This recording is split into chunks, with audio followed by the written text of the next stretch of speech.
ఆ కీర్తనకు ఏమిచ్చి రుణం తీర్చుకోగలం? నమ్మడం లేదు కదూ? పద్మ, భూదేవి, చెప్పండి, మీరైనా చెప్పండి. ఆ సంకీర్తనలంటే మాకెంత మోహమో.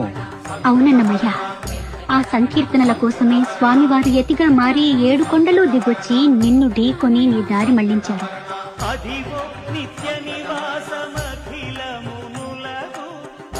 ఆ సంకీర్తనలకు వశులైతే స్వయంగా పురోహితులై నీ పెళ్లి జరిపించారు.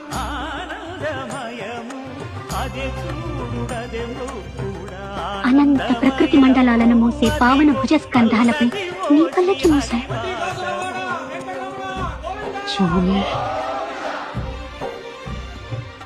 మీరు వెళ్ళిపోతే అలా మళ్ళీ ఎవరు పాడతారు? ఎవరు మమ్మల్ని ఆడిస్తారయ్యా?